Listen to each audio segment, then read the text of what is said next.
గత 5 సంవత్సరాలుగా మరి రాష్ట్రంలోని విపత్కర పరిస్థితులు తెలుసు. మనందరం సమిష్టిగా పోరాటం చేసి కలిసికట్టుగా ఉండి అద్భుతమైన మెజారిటీలతోటి 164 శాసనసభ స్థానాలని ఎన్డీఏ కూటమి దక్కించుకుంది. అద్భుతమైన విజయం. 21 పార్లమెంట్ సభ్యుల్ని మన సెంట్రల్ హాల్లో కూడా మాట్లాడుతూ ఉంటే అందరికీ ఆంధ్రప్రదేశ్ విజయం, తెలుగుదేశం, జనసేన, భారతీయ జనతా పార్టీతో కూడిన ఎన్డీఏ కూటమి విజయం దేశం మొత్తం చాలా ఒక స్ఫూర్తినిచ్చింది.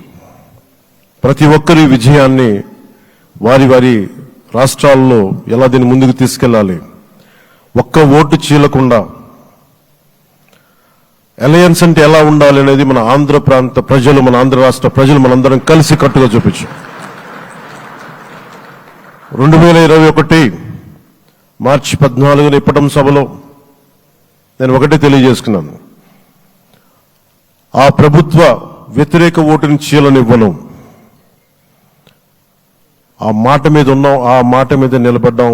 ఒడిదుడుకులు ఎదుర్కొన్నాం, తగ్గాం, కానీ నిలబడ్డాం.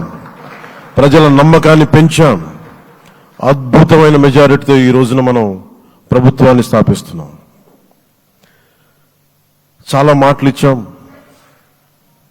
పొద్దున కూడా జనసేన లెజిస్లేటివ్ పార్టీ మీటింగ్లో నాయకుడిగా ఎన్నుకున్న సందర్భంలో మాట్లాడుతూ మనం చాలా మాటలు ఇచ్చాం.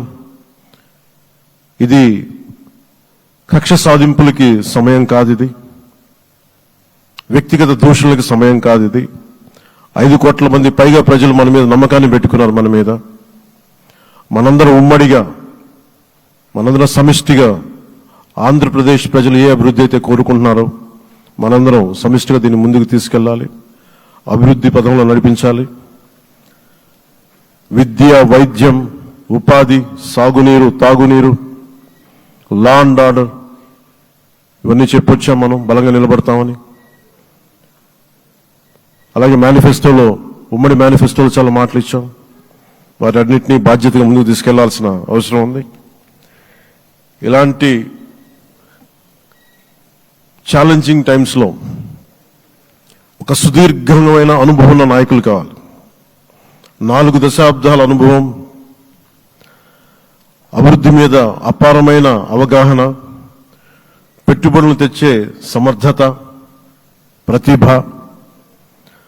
విదేశాల్లో ఉండే నాయకుల్ని, మలేషియా దగ్గర నుంచి, సింగపూర్ దగ్గర నుంచి, యూరోప్ దగ్గర, అమెరికా నుంచి, ఆ దేశాల అధ్యక్షుల్ని తెలుగు రాష్ట్రాల వైపు దృష్టి మళ్లించేంత శక్తి సమర్థత ఉన్న శ్రీ నారా చంద్రబాబు నాయుడు గారికి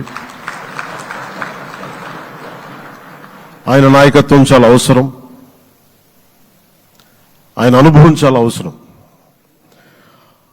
అలాంటి అపారమైన అనుభవం ఉన్న వ్యక్తిని, అనుభవం ఒకటే కాదు, ధైర్యశాలి.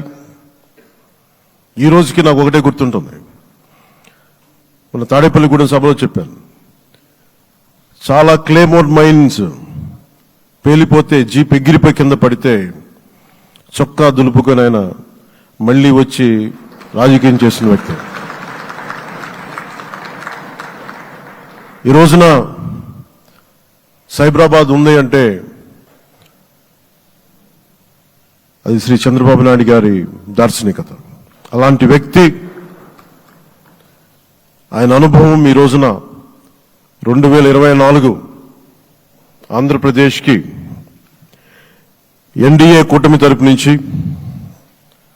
ముఖ్యమంత్రి అభ్యర్థిగా శ్రీ నారా చంద్రబాబు నాయుడు గారి పేరుని జనసేన పార్టీ పక్షాల నుంచి